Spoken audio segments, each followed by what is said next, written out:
de Enrique Tapia, dice Bill Gates ha por ahí recurrido o buscado un billón y medio de dólares a lo largo de 3 años para asociaciones en cambio climático con el Departamento de Energía. En fin, bueno, entiendo que Bill Gates, que no había invertido en tecnologías de hidrógeno, ahora ya lo empieza a hacer. Así como en Europa, Jorge, nos mostrabas hace un rato la cantidad de inversiones que se están haciendo en esa región para impulsar las tecnologías de hidrógeno, pues en nuestros vecinos del norte también no se han quedado atrás. Y bueno, entiendo que la solicitud que hizo el área de hidrógeno y celdas de combustible del Departamento de Energía también está por ahí apelando a un recurso importante para avanzar tecnologías de hidrógeno, pero batería sigue siendo también un aspecto importante. Si el INEL está produciendo las celdas combustibles, si están en forma comercial o cómo están apoyando a la industria en ese sentido. Sí, bueno, nosotros los desarrollos los tenemos protegidos, tenemos propiedad intelectual. Esta tecnología está disponible para transferencia, para licenciamiento. El instituto pues tiene una infraestructura relativamente limitada. Tenemos laboratorios que no necesariamente son ad hoc para manufactura en masa. Y ya vimos hace un momento que la manufactura en volúmenes grandes es muy relevante para propósitos de precios, pero el instituto en realidad parte de sus funciones normalmente es desarrollar tecnología y transferirla para que alguien más pueda explotarla a nivel comercial. Entonces nosotros ponemos a disposición de cualquier interesado que exista en comercializar este tipo de tecnología, sobre todo celdas de combustible, se ponga en contacto con nosotros y con todo gusto platicamos sobre cuáles son sus metas, sus directrices, sus intenciones de inversión, y nosotros con todo gusto no solamente transferimos o licenciamos, sino también podemos acompañarlos a lo largo de todo el proceso de manufactura, a lo largo de todo el proceso de aplicaciones ya de desarrollo de productos. Si quieren desarrollar un producto en particular, podemos asistirlos también. Entonces, creo que en ese sentido el instituto es muy flexible en cuestión del mecanismo de cómo podemos asistir a aquellos interesados en explorar este tipo de tecnologías en un mercado que pueda ser de repente interesante desde su perspectiva de inversiones. Pedro Ibarra nos dice que dónde te podemos contactar. Seguramente está relacionado con la adquisición de celdas combustibles. Sí, seguramente. Si A ver, nos proporcionas por el chat tu correo electrónico. sí, les pongo mi correo electrónico, es el más rápido e inmediato para que me puedan localizar. Es muy sencillo, es U de Ulises, Ucano, @ineel, acuérdense, .mx, con gusto. Yo estoy generalmente revisando correos prácticamente hasta fines de semana, espero que no me escuchen por aquí en casa. Sebastián Caboter dice, ¿los automóviles eléctricos se tienen que cambiar las baterías después de cuántos años?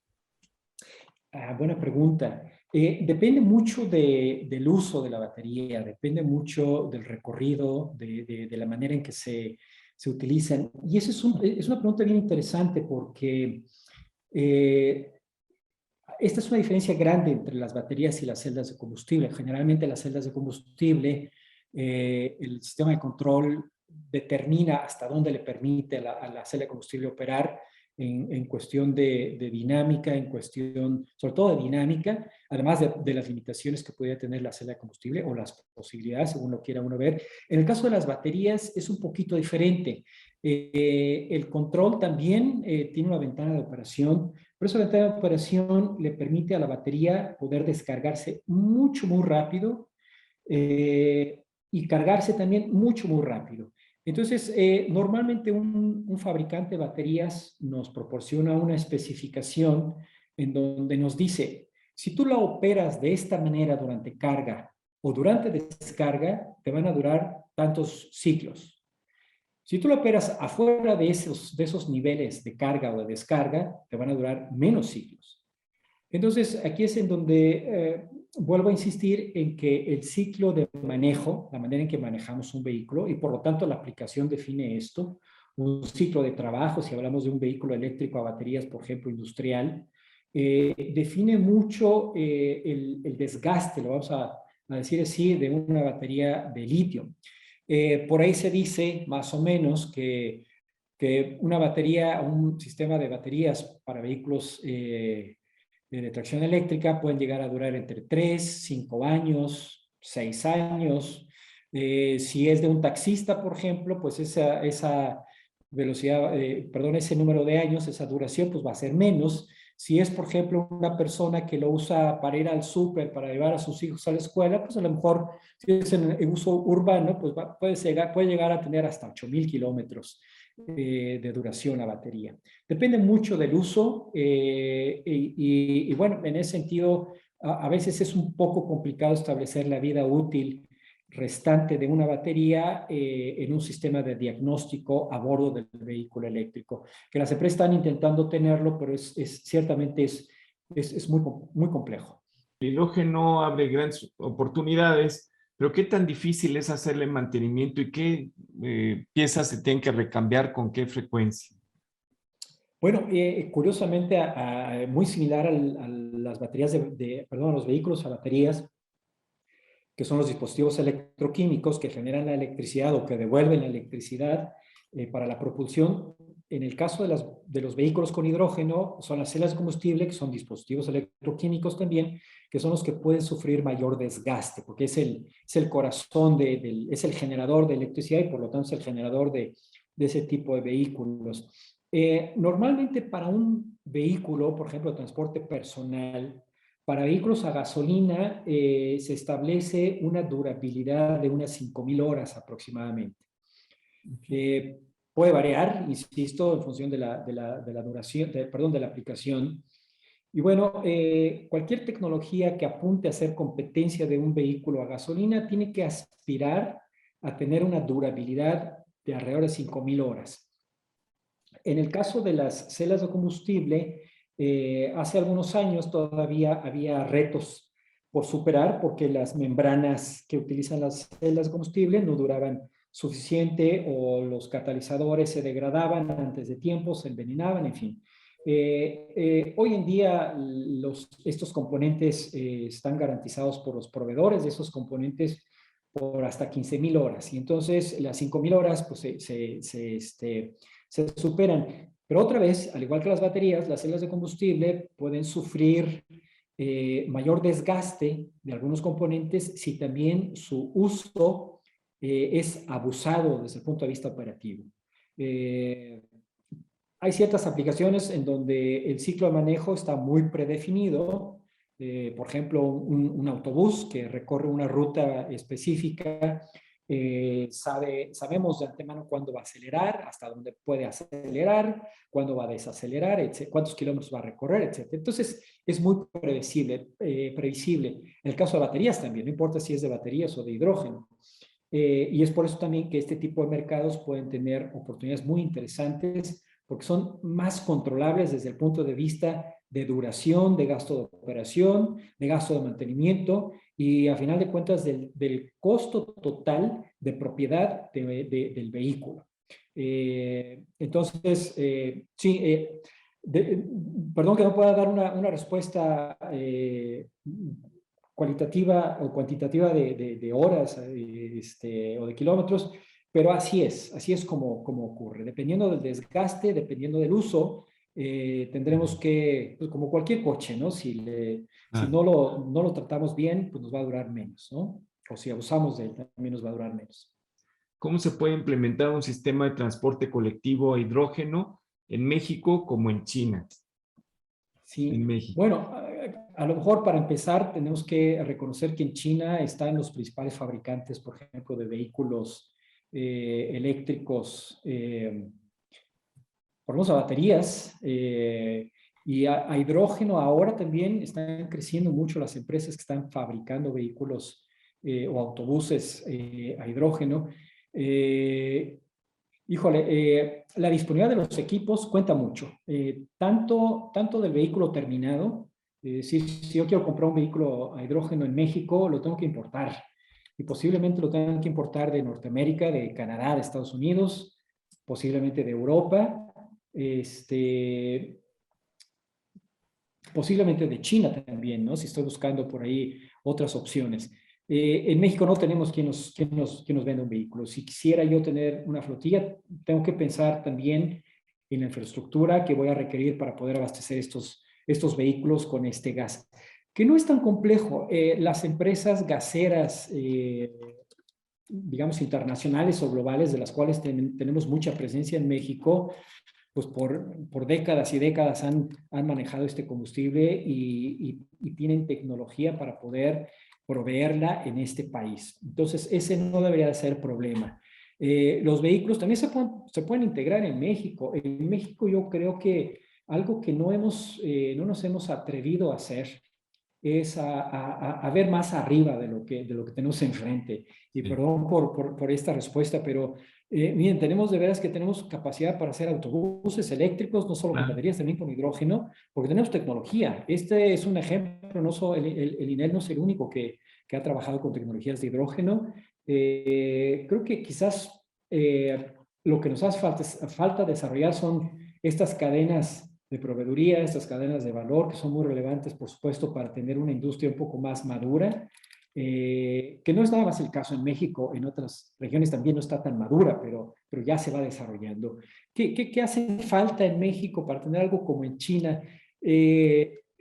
Yo creo que más acción de todos los sectores, no digo de un solo sector, del sector empresarial, quizás más programas a nivel del gobierno que impulsen este tipo de iniciativas, pero yo estoy muy convencido que la capacidad técnica y las iniciativas de emprendedores son los motores más importantes para poder ver innovación en este país. Ciertamente, las políticas públicas deberían de facilitar este tipo de acciones, pero quienes tienen mayor poder de impulsar este tipo de innovaciones están, diría yo, más del lado de las instituciones con capacidades técnicas y tecnológicas, que hay muchas en este país y en otras regiones de Latinoamérica, y bueno, aquellos inversionistas visionarios y con ganas de emprender en este tipo de mercados. Del doctor Jorge Guacuz, que te mando un saludo, felicitaciones Muchas por gracias, tu Jorge. Saludos. extraordinaria presentación. Te está viendo a través de YouTube y dice, ¿cuáles han sido las principales barreras para la transferencia a la industria de la tecnología de celdas de combustible desarrollada en el INEL? Sí, un poco. Bueno, a empezar los recursos, ¿no? Normalmente cuando ustedes recordarán esta escala que hoy en día se usa mucho para saber en dónde estamos a nivel tecnológico, ¿no? Esta escala que por ahí inventa la NASA para sus desarrollos y que, bueno, la hemos adoptado en muchos lados. Cuando queremos innovar, dependiendo qué queremos innovar o hasta dónde queremos llegar, pero los inicios normalmente son más complicados y requieren más recursos. Son inversiones de mayores plazos y de mayores montos. Aquí quizás para nosotros, yo debo mencionar que sí empezamos, pero no empezamos tan abajo. Sí han sido complicadas la disponibilidad de recursos. Sí debo mencionar que hemos contado con la mayor parte de las veces, sobre todo al inicio, con recursos del gobierno federal. Hemos tenido la fortuna de poder convencer a quienes proporcionan recursos para este tipo de tecnologías sobre cuáles pueden ser los beneficios. Ya en últimos años ha sido más complejo, ha sido más complicado. Creo que además también hemos llegado a un nivel en el que ahora pues tenemos que pasarle la estafeta a las empresas.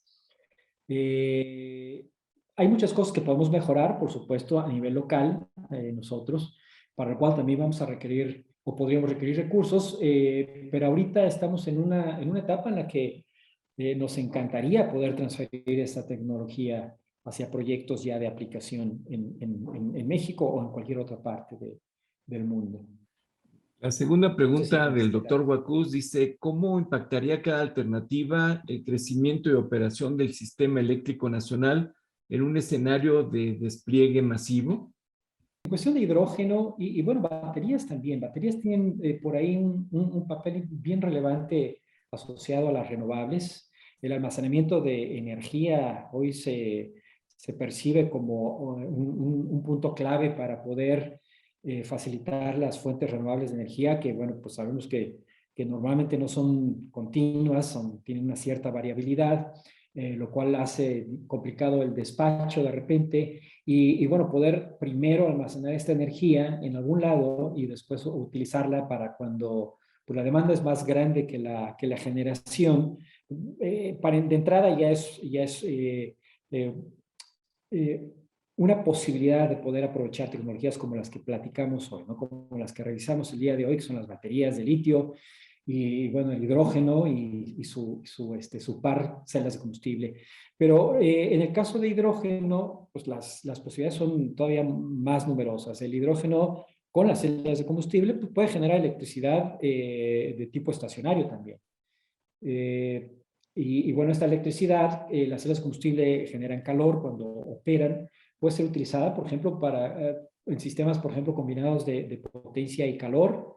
Pueden ser utilizados para aplicaciones residenciales, industriales, comerciales, en diferentes lados. El hidrógeno es materia prima de muchas industrias hoy en día. Los fertilizantes pueden ser también fabricados con hidrógeno más sustentable, hidrógeno verde. Hoy la producción de fertilizantes a nivel mundial tiene una contribución de emisiones de CO2 enorme, enorme, es una de las industrias más contaminantes del planeta y además consume mucha energía también.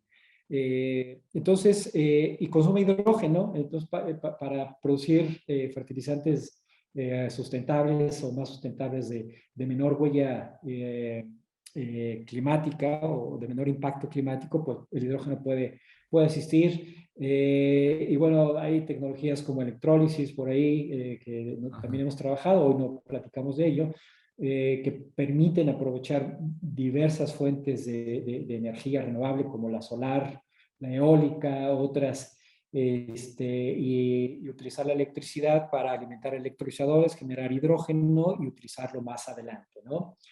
En fin, hay una gran cantidad de opciones. El hidrógeno se puede utilizar en turbinas combinadas con gas natural. Hay desarrollos que están buscando utilizar hidrógeno directamente, quizás en ciclo combinado para incrementar más la eficiencia de estas plantas térmicas. En fin, hay numerosas. Yo entiendo que vamos a tener en algún momento alguna plática de hidrógeno. Vamos a dejarle estos temas para nuestros colegas. El doctor Jorge Garza Ulloa. Primero quisiera felicitar porque sí, realmente es una presentación bastante completa donde está reflejando el panorama mundial y a la vez el panorama local. O sea, yo nunca imaginé que ya había adelantos de tecnología, de energía como la que vi el día de hoy. Pero Pero nos sí, documenta el optimismo un poco, ¿verdad? En lo que está haciendo el INEL y lo que se hace en México. Exactamente, o sea, es algo que no se debe de perder. Ojalá que nos podamos unir todo el clúster o todos los clústeres y apoyar para que ese esfuerzo no se pierda, sino al contrario, se acelere. Los tiempos están cambiando. Tengo nomás unas 3 preguntitas que ojalá me pudieran ayudar, porque si no, yo creo que no voy a poder dormir bien. Sí. La primera es una de las cosas que quisiera mencionar es que todo el mundo sabemos que los carros eléctricos fueron primero que los carros de gasolina. O sea, de hecho, estaba buscando la fecha y resultó que ya existían en 1834. Entonces, la humanidad pues tomó un gran error en tomar el camino de la gasolina, porque ahorita estamos viendo los resultados con el cambio climático. Entonces, si por algún motivo están yendo al carro eléctrico, lo que más me preocupa de las baterías es que son de litio. y que una reserva estimada de litio es de 14 millones de toneladas en todo el mundo. Entonces, supongamos que esta tecnología crece y hay que reemplazarlas cada 3 años. Mi pregunta principal es, ¿se puede reciclar o vamos a generar más basura de la calle en el mundo? Sí. Bueno, Jorge, muchas gracias por la pregunta. Esta primera pregunta, me gustaría antes mencionar que cuando la capacidad de las baterías en un vehículo eléctrico llega a su fin, generalmente tiene todavía entre 70 y 80% de esa capacidad original. Entonces, algo que está ocurriendo y que puede ser además un tema bien interesante desde el punto de vista de negocio, es que estas baterías pueden ser empleadas o utilizadas para almacenamiento de energía, por ejemplo, de sistemas fotovoltaicos o de algún otro sistema energético. Es decir, darle una segunda vida a todo el sistema para poder darle un valor todavía mayor. Incluso hay empresas automotrices que están considerando la posibilidad de ser ellos los dueños de las baterías y llegado su tiempo en que se agotan, y agotan, insisto, entre comillas, porque aún tienen un buen contenido energético, ellos reemplazan sin ningún costo el banco o con un costo marginal. Pero la idea es que ellos puedan colocar este tipo de productos todavía en otros mercados. Y bueno, una vez que se agotan, entonces sí hay que reciclarlas. Y bueno, el tema del reciclado sí está avanzando bastante. Las baterías de litio son muy reciclables, muy reciclables. Eh, Entiendo que existen incluso, en Japón ha estado trabajando mucho más en estos temas, en Europa igual, pero existen ya normas asociadas a nivel internacional con recomendaciones sobre la disposición de este tipo de baterías, pero en particular con el reciclado. Entonces, el reciclado seguramente son a partir de sistemas húmedos, como los llamamos en ingeniería química, para extraer los principales componentes, pero todos los componentes de las baterías de litio son muy reciclables, entonces no habría mucho en qué preocuparse. Ahora, el tamaño del mercado mundial de vehículos, no sé si ahí, seguramente hay algún estudio, debo de confesar que este dato yo no lo conozco, pero algo que sí debo mencionar es que la flotilla de vehículos a nivel mundial que utilizan combustibles fósiles no debe pensarse como que va a ser el mismo número que tendremos de vehículos a baterías o a hidrógeno en el futuro cercano, algo que se está buscando ahora y eso lo vemos en países como los europeos principalmente, en donde se está invitando a que cada vez más utilicemos otros medios de transporte, donde los sistemas de movilidad se están rediseñando justamente para que haya menos vehículos en las calles, el transporte público se priorice en lugar del transporte personal. En fin, bueno, ya me estoy desviando un poco del tema del reciclado, pero en principio no se espera o no se busca, digamos, a nivel mundial, en particular desde el punto de vista ambiental, que lleguemos a reemplazar todos los vehículos eléctricos, perdón, a gasolina y diésel, por ejemplo, por vehículos a baterías, ¿no? Okay. La segunda pregunta ya prácticamente me diste una idea bastante buena porque yo también pienso que tenemos que disminuir la cantidad de automóviles. El mundo que tenemos ahorita y el poder tener carro, casi todos en la casa, y algunos tienen 2, 3, 4 carros, pues eso tiene que ir desapareciendo por lo que comentaste ahorita. Hay que pensar un poquito más en transportación masiva, más que en vehículos particulares. Entonces, viendo eso, pues yo me dirigiría a desarrollar más la tecnología del hidrógeno, porque las baterías obviamente pues son prácticamente en transportación masiva pues serían demasiado pesadas y aparte la carga sería muy lenta y aparte el hidrógeno se puede reutilizar, como lo comentaron, para pues en las casas, en las fábricas, etcétera. Y como la última es prácticamente, también lo dije al principio, hay que unirnos, actuar más rápido yo sé que muchos gobiernos no visualizan la importancia de que los tiempos de hoy ya no son los de antes. O sea, en lugar de pensar en usar tecnología anterior, hay que ver los cambios que ya vienen como tormenta. O sea, ahí te cuento un huracán que está entrando y se va a volver una tormenta categoría 5. O sea, eso hay que estar atentos en desarrollo de tecnología, en no dejar proyectos inconclusos que se puedan perder, como el que ustedes hicieron y las ideas que tienen.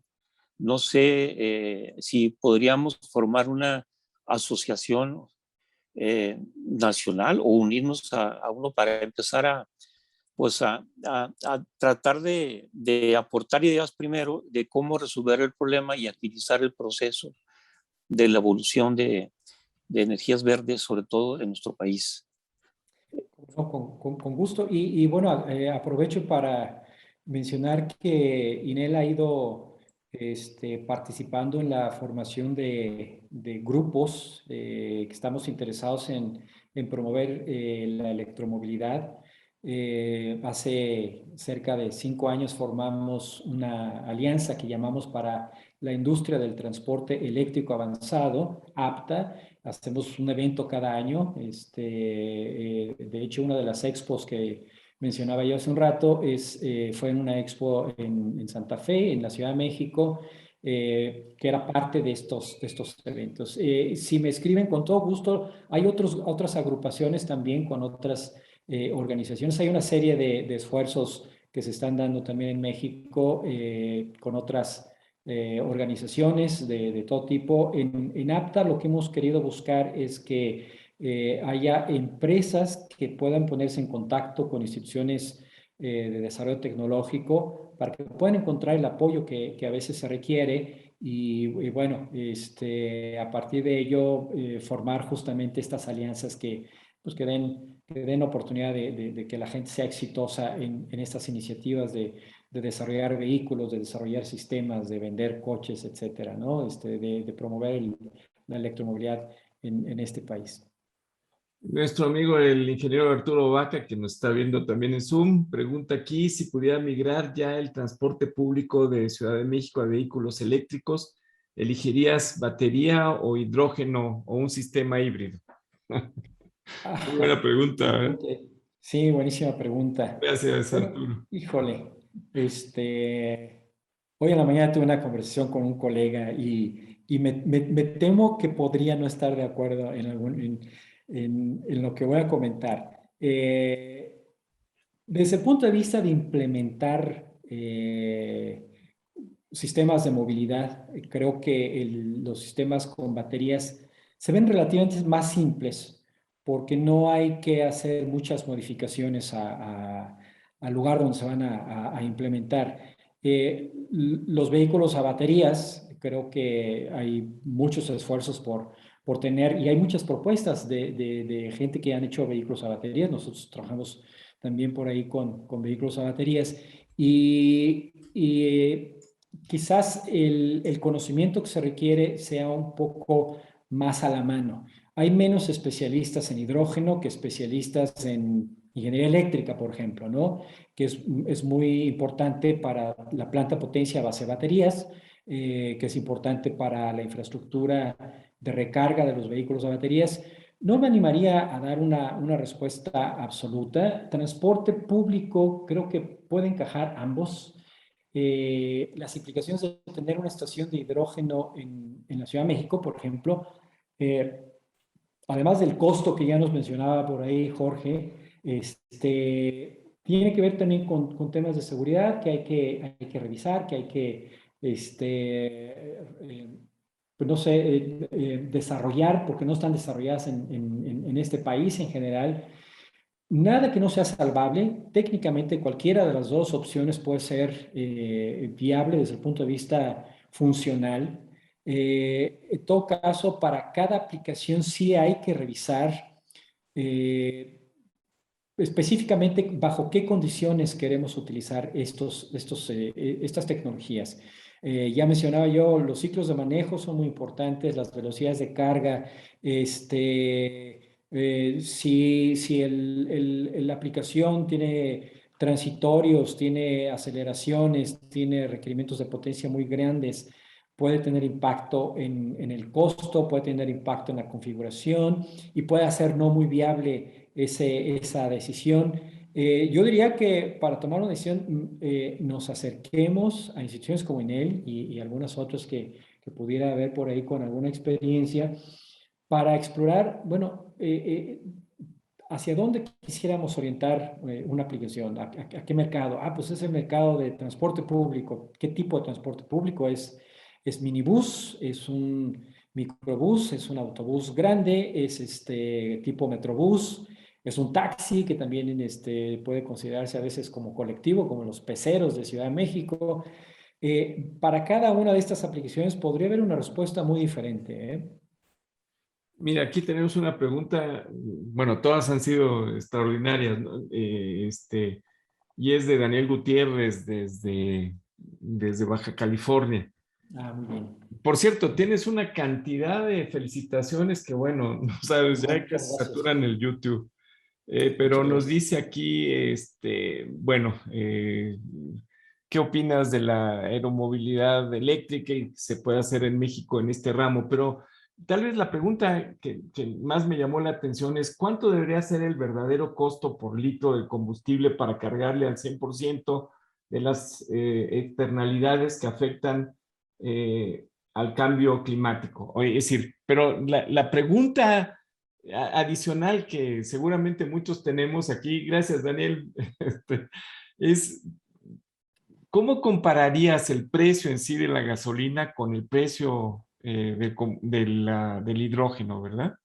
Digamos, ya hemos visto que los carros a hidrógeno tienden a ser más baratos que los eléctricos, esa es una gran ventaja. Pero ¿qué tanto cuesta el litro de hidrógeno? A lo mejor es muy difícil porque apenas está empezando esta tecnología, ¿no? Y a lo mejor te estabas poniendo en algún problema, pero eh, No, sucedería que es más fácil la producción del hidrógeno, supongo, que la gasolina, ¿no? Necesitas de una refinería y de cosas así, ¿no? bueno, sí, yo empezaría diciendo que bueno, el hidrógeno se puede eh, obtener a partir de fuentes renovables de energía y materia prima que es renovable también.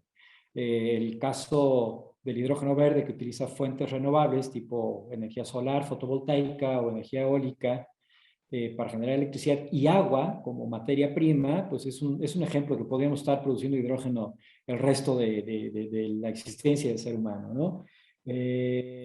A diferencia de la gasolina y de otros combustibles fósiles. El costo de producción del hidrógeno tiene mucho que ver con el método, justamente.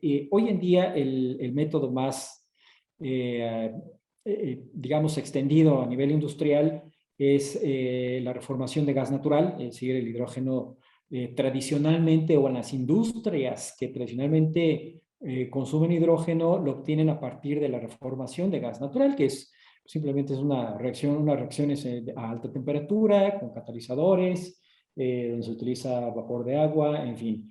Y es el hidrógeno más barato. Eh, También depende de si este hidrógeno se va a transportar, de qué manera se va a transportar, si hay que presurizarlo, si se transporta, por ejemplo, por tuberías, que es muy viable, el costo es mucho más bajo que si se transporta, por ejemplo, por pipas y después hay que volverlo a comprimir para propuestos de transferirlo a alguna aplicación. Pero en lugar de confundirlos con tantas opciones, me voy a animar a decir algo. Desde el punto de vista energético, un kilogramo de hidrógeno es equivalente a un galón de gasolina. Son casi 4 litros, ¿no? Un poquito menos. Entonces pensemos cuánto nos cuesta la gasolina en México. Pagamos cerca de 20 pesos por cada litro. En el caso del hidrógeno, ya vimos que por lo menos en México hay posibilidades de producir hidrógeno verde a costos de $2 por kilogramo o menos. Entonces, si decimos, bueno, si el hidrógeno me costara $2, no voy a decir menos, voy a decir $2, entonces el kilogramo de hidrógeno me costaría como 40 pesos. Si lo comparo contra el costo del galón de gasolina, que es el kilogramo equivalente, pues es mucho más barato el hidrógeno, casi una cuarta parte de ese costo. Si encima consideramos que el hidrógeno durante su utilización va a tener eficiencias, que creo que no mencioné eficiencias de vehículos a hidrógeno, que andan entre el 60-70%, pues entonces yo sé que voy a poder recorrer, con ese costo voy a poder recorrer más kilómetros que con el que estoy gastando por comprar gasolina para un vehículo a gasolina. Entonces, un ejercicio simple podría simplemente llegar a la conclusión, como el ejercicio como el que hago ahora, de que es más barato el hidrógeno que la gasolina. Y no digamos, si le quisiéramos agregar los impactos ambientales que tiene no solo la gasolina, toda la industria del petróleo, ¿no? Fugas, contaminación en el mar, contaminación en los suelos, el uso, la combustión, en fin. Yo creo que por eso mucha gente ve al hidrógeno como un combustible, pues el mejor candidato para sustituir al petróleo por algo que sea más sustentable y más limpio. Pues Entonces, creo que nos faltaba una pregunta más de nuestro querido amigo el doctor Jorge Garza Ulloa. Adelante, mi estimado tocayo. Perdona que cortamos un poquito tu pregunta. Pero, disculpa, tuve aquí una emergencia. Bueno, pero todo bien. Sí, todo bien, gracias a Dios. De hecho, ya se contestó. Nada más pediría que nos incluyeran a los interesados. Obviamente voy a estar en contacto con ustedes para asistir a la reunión anual, aunque sea en forma virtual. Y ojalá sea pues pronto, no esperar a que se pase el año, porque ya ves que ahorita el tiempo ahora sí vale oro. Así es, mi estimado doctor. Muchísimas gracias por todo. No, gracias a ti. Por si no conoces al doctor Garza Ulloa, él es un especialista reconocido en inteligencia artificial y todos sus derivados, ¿no? Ha escrito libros por ahí, etcétera. Excelente. Gracias. Pues, al contrario, los admiro más a ustedes y estamos en contacto. Bueno, realmente más que comentario general, mi agradecimiento y felicitación tanto al doctor Cano como al clúster, a ti, Jorge, y a todos los que han estado presentes. Es un tema interesante, es de esos momentos donde la tecnología, el desarrollo tecnológico nos muestra que tiene mucho mejores soluciones que las que teníamos anteriormente. Es excitante, es inspirador, diría yo, pero sí la dificultad es juntarnos y armar equipos de trabajo para tomar ventaja de esto, ¿verdad? Lo felicito, doctor Cano. A lo mejor yo sí lo voy a buscar para tratar de armar un par de casos de negocio para algunas minas, ¿no? ¿Cómo no? No, está padrísimo, la verdad, soy un apasionado del tema y lo presentó excelente, magistralmente. Gracias. Oye, gracias, qué bueno Jorge. que el INEL está haciendo estas cosas, en serio, ¿eh? Qué bueno que se está metiendo en esto. Oye, ojalá haya la sensibilidad de las autoridades para que vean, pues... perdón, Jorge. Adelante. Jorge, perdón, tiene décadas haciéndolo. Sí. Lo que pasa es que no lo sabíamos, no se difundía. Yo tuve la oportunidad de visitarlos a mediados de los 80s y es impresionante los desarrollos que han tenido en todo momento, ¿eh? Sí. Perdón. Sí, yo soy un enamorado del INEL. Muchas gracias. Gracias, Arturo. Es de Carlos López, preguntaba a reformas legales, ¿no? Sí. Que deberían de impulsarse en México, pensando en la nueva Ley General de Movilidad y Seguridad Vial para impulsar la transición a electromovilidad. Yo debo confesar que no conozco la Ley General de Movilidad y Seguridad Vial, quizás deba de echarme un clavado para conocerla. Híjole, bueno, les platico, no sé si tiene un poco que ver con esto. Sabemos que para que este tipo de industrias puedan detonar en cualquier lugar, pues se necesitan reglas, se necesitan regulación, se necesitan estándares, etcétera. Y bueno, aquí en México lo que antes llamábamos de normatividad y estandarización, que hoy se llama infraestructura de la calidad, pues ya empieza a haber actividades en el sentido de ir formando todos estos elementos que se requieren para poder certificar productos, para poder garantizar que son seguros para los usuarios, etcétera. Y bueno, eso creo que también puede ser parte de esta transición que estamos buscando, que no sé si desde la Ley General de Movilidad deba o típicamente se impulse en relación a la parte de infraestructura de la calidad, como hoy se llama. Algo que a mí me preocupa, y bueno, lo lanzo un poquito también aquí, es que este tema es multisectorial. Y bueno, no es una preocupación, pero sí es una observación de que siendo el tema multisectorial, es un tema relacionado con energía, es un tema relacionado con ambiente, es un tema relacionado con la industria, es un tema relacionado con la salud, si pensamos en emisiones en zonas urbanas, etcétera.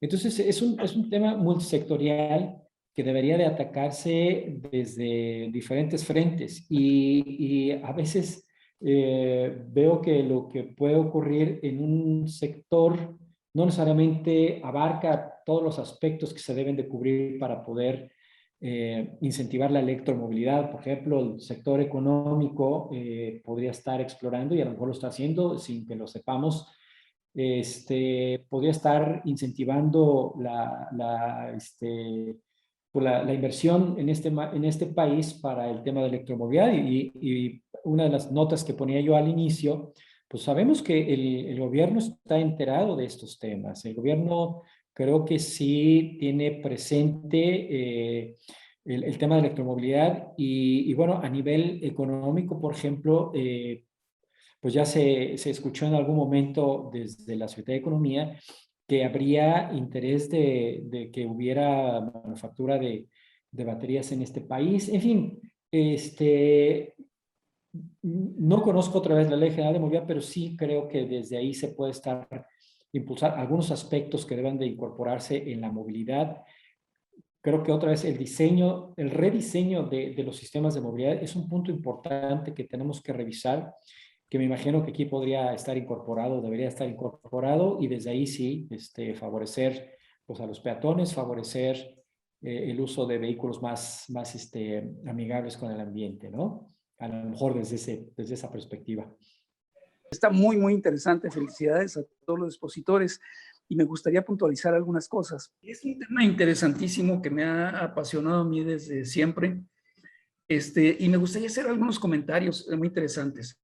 No hay ninguna rivalidad entre el hidrógeno y las baterías. De hecho, el hidrógeno es una forma de baterías. Y me voy a explicar por qué. Si nosotros vemos en el universo, el elemento más abundante es el hidrógeno. Entonces podríamos decir que tenemos hidrógeno en abundancia. Nada más que si analizamos la atmósfera, en la atmósfera hay apenas rastros de hidrógeno. Y la razón es porque el hidrógeno es tan liviano que no lo retiene la gravedad. Esto es, todo el hidrógeno que soltamos a la atmósfera se pierde para siempre. Esa es una de las pequeñas desventajas del hidrógeno. Respecto a las celdas de combustible con las que funciona el hidrógeno, bueno, cada uno de nosotros tiene millones de celdas de combustible en su organismo, nada más que en lugar de llamarle celdas de combustible, le llamamos mitocondria, que es la encargada de transformar la glucosa en energía. Entonces, lo único que, lo que hacen estas celdas de combustible es que aprovechan la característica de que en el momento que se juntan el hidrógeno y el oxígeno, es exotérmico, emite energía, y para regresar a separarlos hay que meterle la misma energía. Entonces es el mismo proceso de una batería. Le metemos energía, luego la libera, etcétera, ¿no? Pero básicamente es lo mismo. Es usar el hidrógeno como una batería. No creo que haya ninguna objeción. Y también, si recordamos en la historia, uno de los primeros carros eléctricos que se hizo lo hizo Tomás Alva Edison. Y jugó unas carreritas ahí con un motor de combustión y el carro eléctrico lo dejó casi en la arrancada, ¿no? ¿Por qué no se desarrolló la industria de carros eléctricos y se desarrolló la industria de los motores de combustión? Por cuestiones económicas y por cuestiones de poder. Si nosotros vemos las grandes compañías petroleras pues han formado un monopolio, aunque en un tiempo el Standard Oil, que era la primera del mundo, por competitividad la separaron en 4 hermanitas. Pues estas 4 hermanitas han seguido teniendo un poder político muy grande que inhibía el crecimiento de las energías alternas. Yo en 1980 había una empresa, Acurex, que me contrató para que le hiciera un balance de energía en México. Esto es de dónde venía la energía y en qué se gastaba. Y visité la empresa y se veía pues, con muchísimos proyectos, muy innovadora, etcétera. Yo pensé que Acurex iba a crecer mucho. De repente, los bancos le cerraron toda fuente de financiamiento y unos accionistas compraron la empresa y la quebraron. Y esa es la historia. Quienes han estado en las celdas fotovoltaicas se darán cuenta que durante algún tiempo era uno de los únicos productos industriales que no bajaba de precio. Y vimos, por ejemplo, el caso del carro eléctrico de General Motors, que no permitían que lo vendieran, que no los dejaron fabricarlos, que los presionaron mucho. Sí, los 70. Entonces, sí, y todavía hasta hace poco, ¿no? Y cuando empezó Tesla, lo quisieron también quebrar. De hecho, estuvo a punto de quebrar, hubo unas presiones muy grandes. Elon Musk tuvo que sacar dinero de la bolsa para salvar a Tesla. Y ahorita Tesla ha logrado cambiar el mercado totalmente. Ahorita el gran éxito de los carros Tesla han hecho que todas las demás industrias estén haciendo su propio carro eléctrico. Y la mente innovadora de Elon Musk ha logrado que su Tesla esté adelantado 10 años de los principales fabricantes de carros eléctricos en otras partes del mundo, ¿no?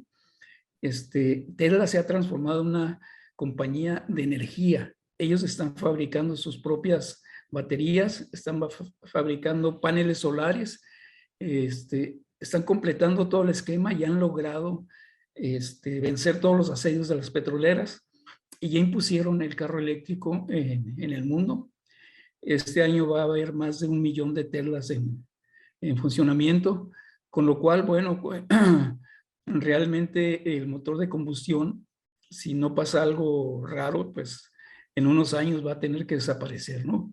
Pero además no solo eso, han hecho un carro verdaderamente extraordinario, ¿no? Te subes y manejas un Tesla y es muy diferente a un motor de combustión. Cuando le pisas el acelerador responde inmediatamente, ¿no? Quieres rebasar a alguien y en el momento que pisas el acelerador responde inmediatamente el carro. Es una suavidad impresionante, no hay ninguna vibración como en el motor de combustión interna. Con el autopilot pues puedes ponerte a chatear, etcétera, y el carro se maneja solo. Y no solo eso, hay toda una red de satélites de Starlink que controlan los carros Teslas y van a ser cada vez más inteligentes. Ahorita el promedio de accidentes en Tesla es 7 veces menos que en la media general. O sea, se volvió el carro más seguro. La forma innovadora que lo ha estado haciendo, pues se puede ver en YouTube, no es algo que les estoy revelando, pero la forma de fabricarlo es una de las más eficientes del mundo. Y siento que Tesla está cambiando el mundo hacia lo eléctrico. Y es una labor de iniciativa privada, no fue ningún gobierno el que logró ese cambio. Y yo creo que en México también no va a ser ningún gobierno el que haga el cambio, sino la iniciativa privada en el momento pues que se ponga las pilas, como se dice por ahí, ¿no? Y se lance la iniciativa privada pues a cambiarlo. Yo recuerdo por allá por los años 70, un visionario en Puebla hizo un carrito eléctrico, nada más que sumamente feo, parecía una caja de zapatos, traía la estructura era de plástico y se vendieron muy pocos carros, ¿no? Y finalmente quebró. Pero hoy realmente es una realidad. Mercedes-Benz está sacando su carro eléctrico, BMW, prácticamente toda la Ford ya sacó su carro eléctrico, Chevrolet, en fin, yo creo que ya no tiene reversa eso y en gran medida se debe a Elon Musk. No, yo comentaba sobre las inversiones de Bill Gates el hidrógeno, que no había incursionado todavía metiéndole billete al tema, ha estado en robótica y otras cosas, ¿no? Desde que se retiró, digamos. Sí. No, Elon Musk, me imagino que él sigue pues buscando ganar una carrera que yo creo que no es una carrera, ya ahorita se mencionaba, yo creo que no son competencia las baterías del hidrógeno y nosotros que hemos trabajado con sistemas híbridos, pues podemos fácilmente encontrar muchísimas razones por las cuales ambas tecnologías puedan ser complementarias. El problema es que Elon Musk es buenísimo para conseguir recursos, creo que tiene una visión impresionante, también le toca vivir una época en nuestra sociedad muy ad hoc para esto. Él tuvo que emigrar de su país natal hacia el lugar donde están las inversiones. Uh-huh. Entonces, pero no es electroquímico, entonces creo que ahí es en donde todavía no me... Digo, yo no critico la visión de este señor, que realmente yo estaba pendientísimo de sus proyectos espaciales y de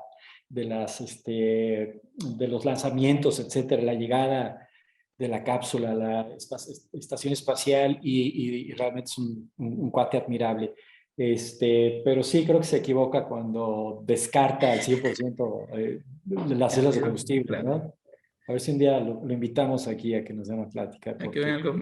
No, fíjate que también dentro de las cosas interesantes que ha hecho Elon Musk es que regaló la tecnología de inteligencia artificial, porque, bueno, tiene su propia ideología, ¿no? Y la idea de él es de que los monopolios que están en inteligencia artificial pues van a crear una disparidad muy grande en los países y en las empresas. Entonces abrió una organización que se llama Open AI, o sea, inteligencia abierta, y donó él toda la tecnología de inteligencia artificial que desarrolló, y está, cualquiera puede entrar a Open AI y bajar toda la información que quiera sobre inteligencia artificial, ¿no? O sea, desarrollos que costaron cantidades multimillonarias, las pone abiertas para que todo el mundo aprenda inteligencia artificial y no haya esa brecha tan fuerte entre los que están desarrollando inteligencia artificial y los que no desarrollan, ¿no? Y ahí, por ejemplo, vemos algo también medio contrastante. Si nosotros vemos la inversión en inteligencia artificial, pues Estados Unidos está muy por arriba de China. Esto es, si Estados Unidos invierte 100, China invierte 5, que es el segundo lugar, y los demás países invierten también muy poco. México ni siquiera aparece en las estadísticas. Esto es, antes de este sexenio no se invertía gran cosa y ahora menos, ¿no? Entonces, realmente, el no invertir en inteligencia artificial, el no invertir en energías alternas, pues te va a relegar en el concierto mundial. Y eso es lo que está pasando en México, ¿no? Marcos, por cierto, es un gran constructor de robots. Ha ganado recientemente el tercer lugar, ¿verdad? En España, sí. En España, exactamente. ¿En Galicia fue o en dónde fue? Sí, en Galicia. Sí, y fíjate que estuve dando también 5 años un taller de inteligencia artificial. Y en ningún momento un empresario o un funcionario se acercaron a apoyar el taller de inteligencia artificial, no les interesaba. Y no vimos pues ningún interés por la comunidad, bueno, salvo un grupo de muchachos que le dedicaron mucho tiempo y ganas y se mantuvo el taller, pero salvo por esos muchachos el taller no hubiera seguido, ¿no? Y las autoridades nunca les interesó ni a las empresas, quizás por el lugar donde estábamos, ¿no? En Ciudad Juárez, donde los empresarios hacen millones en bares, en cantinas, en lenocinio, en drogas, etcétera, pues invertir en inteligencia artificial no era ninguna prioridad, ¿no? Y en el resto del país es poco lo que se está haciendo. Mientras que en otros países, básicamente Estados Unidos, sí se está desarrollando muy fuerte la inteligencia artificial y las fuentes alternativas. Aquí si pasan por California, por la carretera, van a ver un montón de papalotes, como le dicen en algunas partes, ¿no? y celdas fotovoltaicas. Por ejemplo, en el norte de México hay algunos parques ya solares y son muy eficientes porque Ciudad Juárez, por ejemplo, y El Paso están en zona 5, que es la máxima intensidad luminosa que hay en el mundo. Entonces hay dos áreas que son muy buenas para energía solar, y una pasa por Ciudad Juárez, otra está en el Sahara, y se han hecho algunas inversiones de iniciativa privada, pero era para que todo el desierto de Chihuahua estuviera con paneles solares, ¿no? Y la ventosa, en el caso de aerogeneradores, la zona de la ventosa tiene aires permanentes, y claro, ya se puso ahí un parque, pero separaron todos los demás desarrollos, ¿no? Ahí, nada más en esa zona de la ventosa se podrá generar suficiente electricidad para México.